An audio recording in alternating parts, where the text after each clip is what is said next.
Hai, Assalamualaikum warahmatullahi wabarakatuh. Saya Muhammad Azimi bin Muhammad Junaid. Saya dari Fakulti Pendidikan dalam bidang Sukan dan Rekreasi. Tahun ini merupakan tahun kedua saya berada di Universiti Kebangsaan Malaysia. Assalamualaikum warahmatullahi wabarakatuh. Nama saya Muhammad Iqbal Azim bin Abdullah. Nombor matrik A210277 daripada Fakulti Pengajian Islam. Assalamualaikum. Nama saya Ishraf Muhammad bin Azhar. Nombor matrik A209014 dari Fakulti Pengajian Islam. Saya Muhammad Imran bin Osman, bernombor matrik A209260 daripada Fakulti Pengajian Islam. Hari ini saya akan menerangkan tentang 3 kaedah penting dalam pertolongan cemas, iaitu TOTEPS, RISER dan doktor subsidi. Kaedah-kaedah ini digunakan untuk menilai kecederaan, memberikan rawatan awal dan membantu mangsa dalam situasi kecemasan. Baiklah, kita mulakan dengan situasi yang pertama, iaitu seorang pelajar mengalami terselioh kaki semasa melakukan aktiviti jumping star. Let's go! 1, 2, 3, 4, 5, 6, 7, 8, 9, 10. Aduh, sakit. Tolong. Aduh. Kenapa ni? Tolong! Tolong! Tolong!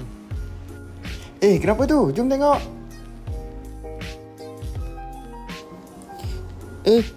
Kenapa ni? Saya akan periksa kecederaan awak menggunakan kaedah TOTEPS. Okey, yang pertama, T.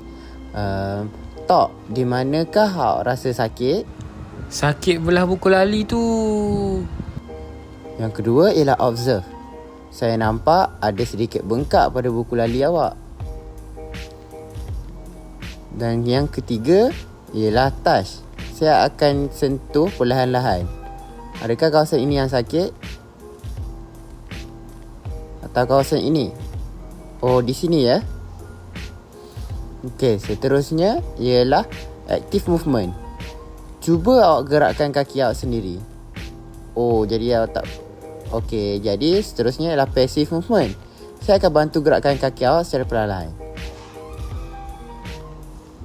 Oh, jadi kaki dia agak sakit. Dan seterusnya ialah skill test, iaitu kita akan tolong dia berdiri atau kita akan suruh dia berjalan beberapa langkah. Okey, mari kita tolong dia.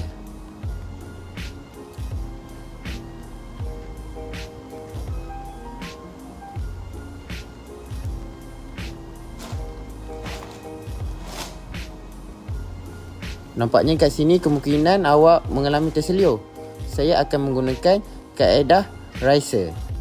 Okey, sekarang saya akan menggunakan kaedah RISER. Yang pertama R, iaitu rest. Kita akan rehatkan kaki yang cedera. Okay, mula-mula kita cabut slipper dia. Kalau stokin ke apa, kita cabut bagi aliran darah dia mengalir dengan sempurna, supaya kaki ni berasa relax. Okey, yang kedua ialah ice. Kita letakkan pad ice pada kawasan yang bengkak. Dan yang ketiga ialah compression. Kita balut buku lali dengan pembalut elastik.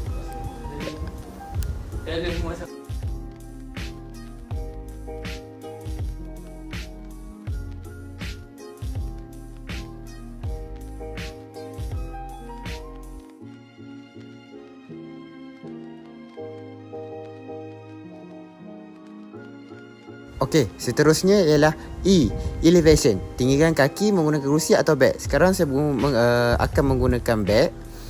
Jadi kalau boleh setinggi paras dada, supaya darah boleh mengalir dengan sempurna.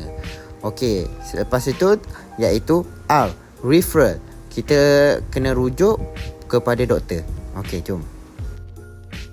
Okey, seterusnya kita masuk kepada bahagian yang kedua, iaitu serangan jantung, dan kita akan menggunakan kaedah doktor subsidi. Okay, let's go. Kenapa dada aku sakit ni? Jom, lari. Boleh lagi. Jom. Kenapa ni? Kenapa ni kau ni? Tolong! Tolong! Tolong! Kenapa ni? Kenapa ni? Kemungkinan mangsa terkena serangan jantung. Jadi di yang pertama ialah danger, pastikan kawasan yang selamat. Jadi kawasan ni macam kawasan yang selamat. Seterusnya respon. Awak Iqbal, awak dengar saya tak? Iqbal.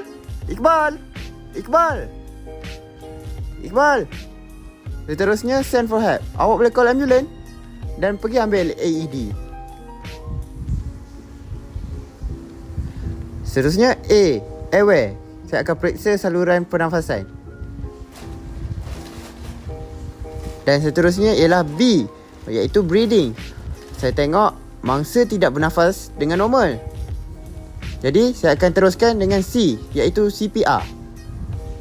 Saya akan mulakan CPR dengan 30 tekanan dada dan 2 bantuan pernafasan. 1, 2, 3, 4, 5, 6, 7, 8, 9, 10. 1, 2, 3, 4, 5, 6, 7, 8, 9, 10. 1, 2, 3, 4, 5, 6, 7, 8, 9, 10. 1,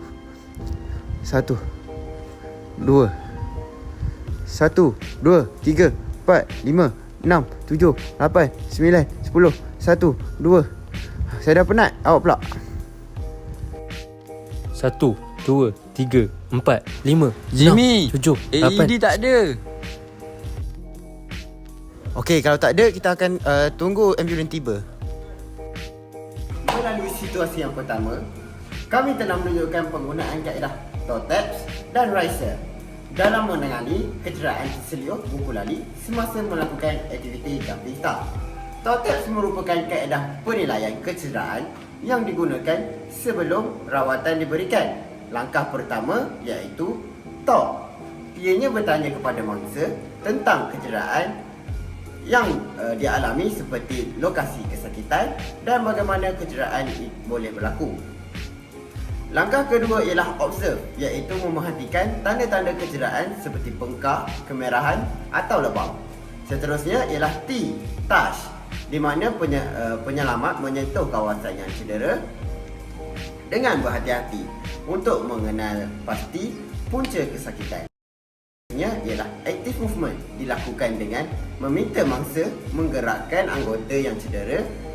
Selepas itu ialah passive movement, dilakukan dengan membantu menggerakkan anggota tersebut secara perlahan-lahan. Akhir sekali iaitu skill test, menguji keupayaan mangsa melakukan pergerakan mudah seperti berdiri, berjalan dan melompat ringan. Melalui kaedah TOTEPS, kita dapat menentukan tahap kecederaan yang dialami oleh mangsa. Selepas penilaian dibuat, rawatan awal diberikan menggunakan RISER. Huruf R yang pertama membawa maksud rest, iaitu merehatkan bahagian yang cedera dan menghentikan aktiviti fizikal. I bermaksud ice, di mana ice diletakkan pada kawasan yang cedera selama kira-kira 15 minit hingga 20 minit untuk mengurangkan kesakitan dan bengkak. Seterusnya ialah C, iaitu compression, iaitu membalut kawasan cedera menggunakan pembalut elastik bagi mengurangkan bengkak.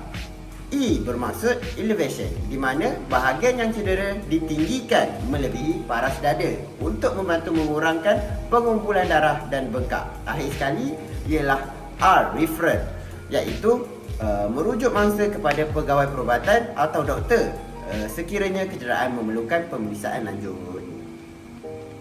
Bagi simulasi kedua pula, kami telah menunjukkan penggunaan kaedah doktor subsidi dalam situasi kecemasan apabila seorang mangsa mengalami serangan jantung semasa berjoging. Langkah pertama iaitu danger. Pertama, kawasan sekeliling selamat dan untuk penyelamat dan mangsa. Seterusnya ialah respon, di mana penyelamat memeriksa sama ada mangsa masih memberi respon dengan memanggil atau menyentuh bahunya secara perlahan-lahan atau secara ganas. Jika mangsa tidak memberikan respon, langkah seterusnya ialah Send for help, iaitu mendapatkan bantuan kecemasan dengan menghubungi 999 atau meminta seseorang membawakan AED jika ada.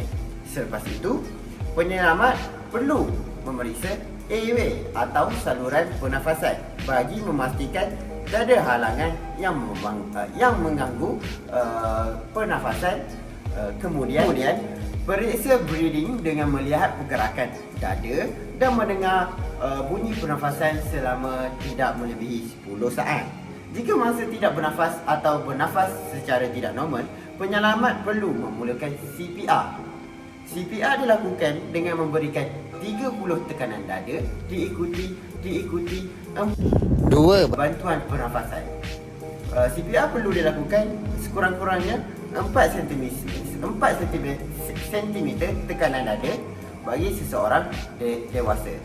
Langkah terakhir ialah defibrillation, iaitu menggunakan AED akan memberikan arahan suara yang perlu diikuti dan oleh penyelamat. Alat ini membantu pemulihan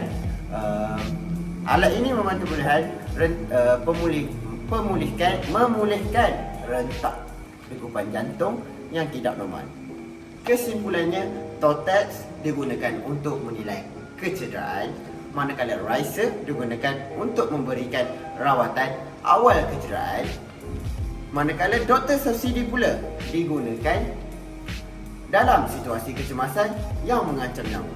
Pengetahuan tentang ketiga-tiga kaedah ini sangat penting kerana tindakan yang cepat dan betul boleh membantu mengurangkan kecederaan serta menyelamatkan nyawa-nyawa mangsa.